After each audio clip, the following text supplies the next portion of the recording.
You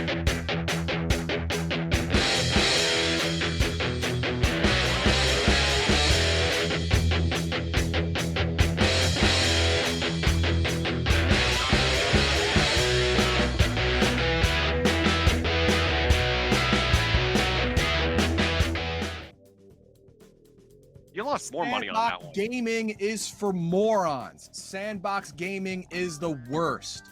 The absolute worst. Players cannot be trusted.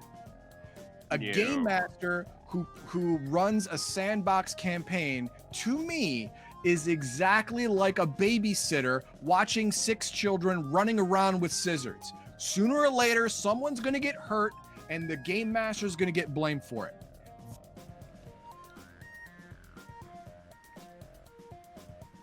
We have to get into the aspects of the actual sandbox.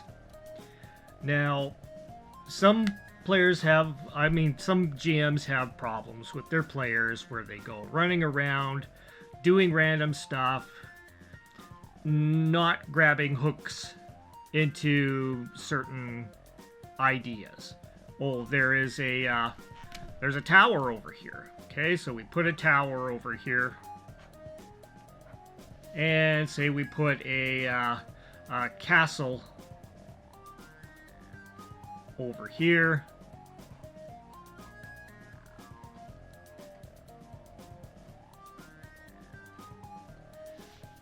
Which belongs to a wizard.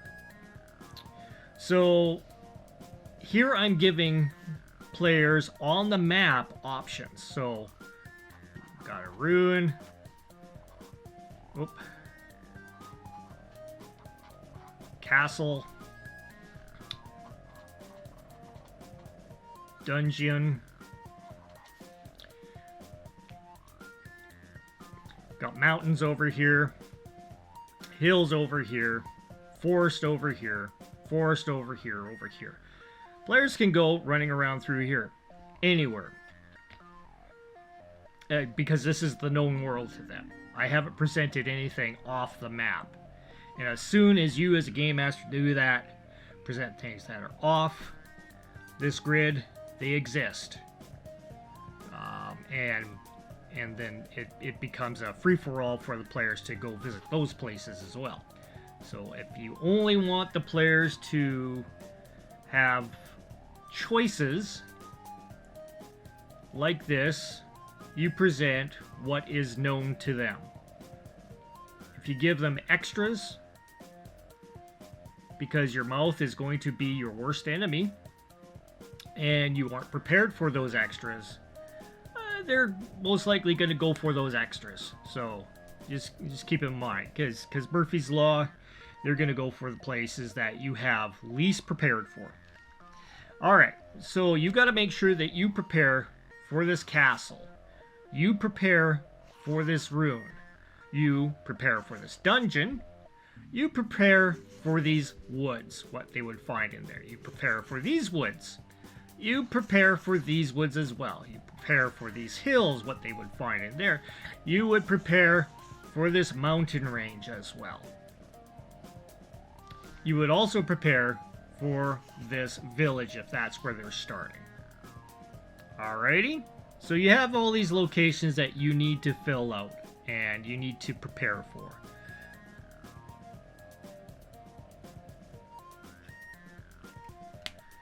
Sandboxing. Now, when it comes to the Game Master has only a few things that he can control in the game. First thing is what the player sees here and what is given to the players as options as shown on their map. Or maybe they don't have a map, but you give them knowledge that, oh, there's a forest here, there's a forest here, there's a forest here, hills here, blah blah blah, dungeon over here, ruin over here, castle over here. Maybe they don't know about half of these things. Maybe they're going to discover the secret about this location, this dungeon, by visiting the castle. Or maybe they'll find it by going first to the castle, then to the ruin, and then the rune will give them the location of this dungeon. Okay, that could be a path as well. Now, players don't know that this is the logical path. They don't know that they're supposed to go from here to the castle, to the ruins, from the ruins to the dungeon. So that is entirely up to the players themselves to discover. Now, you will also have, as a game master, control over one other thing, really, which is the NPCs. Now, in order to make your game function as a kind of a simulator, is these NPCs that you have, the leader of this town, the owner of this castle, whoever is dwelling in these ruins, whatever packs of ne'er-do-wells live in this forest, whatever packs of monsters live in this forest here, whoever lives in these woods here, whoever lives in the hills here, whatever monster dwells on that mountain, they all have goals and agendas. In some cases, you can write out schedules for each one. The dragon that lives on this mountain will visit this forest on Fridays. Saturdays, he will go to the hills. Sundays, he stakes out in the ruins and then goes back on Monday, back to his dwelling up here in the mountain. The players don't even know that that monster exists. They may cross paths with it on its way from here and there, which is part of the player's story. So you have your background story, which is a schedule of the NPCs doing what they are doing, despite what the players are doing at the time. So the player's story is how they interact with things in the area. The leader of this village might be recruiting a bunch of NPCs or guards to go and clear out this forest over here. And we'll say that we'll have a few days where the guards go out, try to clear out stuff. They come back defeated a couple of days later, and then they'll try to recruit some villagers to help them out. They go back out there. They might have some success. They come back with a few trinkets and treasures and stuff like that.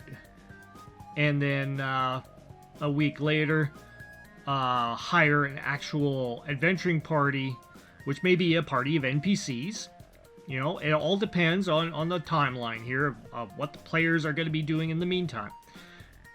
But you have to coordinate these ideas into your game as a schedule. So you know what this leader is doing and what days he's basically, you know, you don't have to get into that much detail, but you do have the idea that the NPC is doing this. His goal is to clear out this forest to make it safer for the road, and that is his current goal.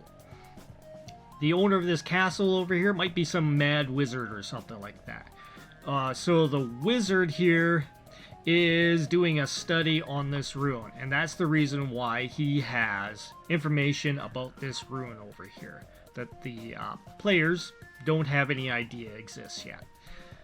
So so what you would do is you would have, you know, the goals of this wizard in the castle. So why does he want to go to this ruin? Well, something about it leads him to indicate that there would be a means to find some sort of a magical MacGuffin that he wants. So he has henchmen and stuff like that. So he will have, say, spies that go to this town to check things out. he will have possibly some sort of wilderness warrior or something, or minions like maybe some orcs that are wilderness savages that will check out things at the mountain here because they heard about the dragon. They're kind of just want to spy out, see what the dragon's doing in this kind of situation, since the dragon's been traveling out this way quite often and back. So you have to play the NPCs as having their own agendas, doing their own things, and in the meantime, the players and their story is going to start off, say, at this village, and they hear about this castle of this wizard. They hear about the clearing out of this woods here on the first day at this town. Maybe they hear some rumblings about, they found some wandering orcs around in this area or something like that. So the players have some avenues to go ahead and explore and look around and find out things before they even discover the dungeon over here or the ruins over here. If the players do not take these hooks and just decide, okay, well, we're just going to stay in town and become shopkeepers, then you may as well just tell them all to hand in their character sheets and their shopkeepers for the rest of their lives, and then end the game there. Because your agreement here is that they're seekers of adventure. So make sure you keep with that with your players. They want to seek adventure, fortune, fame, all that kind of stuff. So if they're not doing that, then they're not really participating in the game in a proper way. So make sure your players know what their role is in this game. They're being seekers of adventure. They're not being NPCs. They are not going to just run away from any kind of hook and say, well, we're not going to go to the forest here. We're not going to go help the guards do this. The guards can control that themselves. The castle over here with the wizard, we have no reason to go over there. So they avoid everything and thus stagnate in this town, and they hear about the exploits of different adventurers going out here and getting loot from this area, coming back. If they decide they're still not going to do anything, well, then that's, there you go. They're just going to be NPCs, just like every other NPC in here that is not an adventurer. At least the NPC adventurers are going out and actually accomplishing. They're being active. The players must be active too. So now the key is in your control, but you must have your NPCs living their lives, doing what they must do in order to succeed in their goals. So eventually this wizard is going to discover that through his studies with this rune, and then eventually sending a group of adventurers, evil aligned adventurers, to this rune to discover that there is a secret dungeon over here that contains the MacGuffin that this crazy magic user is looking for. And you have to have kind of like a timeline on that, on how that's going to happen. And then once he's got the MacGuffin, what is he going to do? Well, then he's got to take the MacGuffin to a location in order to activate it and gain ultimate power. Okay? And we'll say that's actually up here on the mountaintop in a underground complex underneath the dragon's lair.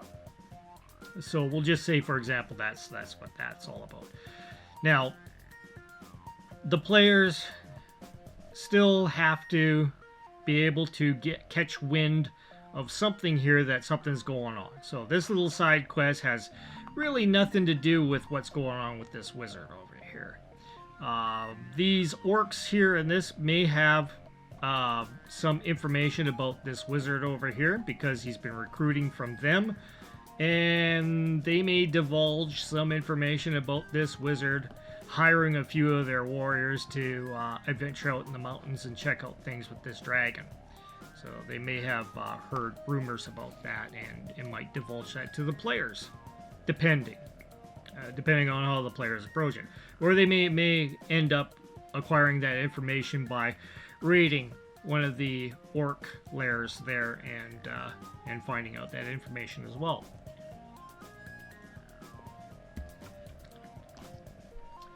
So there is, I don't know where you're finding out that this is moronic, heathen dog, but this is a basic of a sandbox right here. And that's all you need, is to know what your NPCs are going to be doing, have basic guidelines on written out on what their plans, what their objectives are. The parties, like the NPC parties involved, the leader, what's he involved with? Maybe he's in secret league with the guy at the castle or something. You could involve different things like that. Maybe the wizard here has a daughter which is estranged to him, and she's like pissed off because he's an evil guy, and so she's off adventuring on her own. And you know, the wizard guy's like, oh, I'm gonna have none of this. I'm gonna be sending my minions after my daughter and bring her back. So because he's a controlling asshole or something like that. And that's where maybe the players get involved with meeting this gal who's doing adventures herself, and maybe they team up with her. There's lots of avenues that it all depends on what the players do. So you can have these hooks, like the girl, like the attacks coming from the humanoids here, having issues with the orcs over here. You can introduce all these things as, you know, different ideas that the players can get involved with. But like I say, if your players are not interested in involving themselves in anything other than making homesteads here and becoming farmers or shopkeepers, then that's it for the adventure. They're just going to be NPCs. All right. So players must know their role in the game, first off. Second off, GM, you must have everything set up in each location, and then get those all written down. Figure out what your NPCs are doing. Make each location with some interesting things in it. Have a few random encounters, sure, if you wanted. But make sure each of these areas are filled out so that your players will have something to do once they get there, instead of you're confused and you don't know what the first thing about this rune is about. You have to actually do the work of making things actually happen. You don't have to put this rune you don't have to put this rune in this location on the map. It could be over here, it could be over here, it could be anywhere. Thing is, you only let the players know what they know, and then eventually plot those things wherever you feel like it. This castle could be over here, or maybe it's up on the mountain. Maybe the dragon actually lives in the hills. It's entirely up to you. You don't have to have this set in stone. You can rotate this out if you wanted to. You just have to know where the locations are, what the NPCs are doing, and their goals, and run the game, the background story with the NPCs, because the NPCs need a story in order to make this all believable. But I'm not saying that's the story. The players have their own story, which they're going to be interacting with all of these NPCs moving around doing their thing. That's part of the interesting part. So now, if you want me to elaborate on any of these aspects a little bit more, I could get into that. So just let me know in the comments below, and I can go from there. But that's my take on it, Heathen Dog. You can call me a moron if you want, because I like to sandbox, and I can run a sandbox. But keep in mind, it's your players. Your players need to know their role in the game first off. And if you don't have your players knowing their role, then yeah,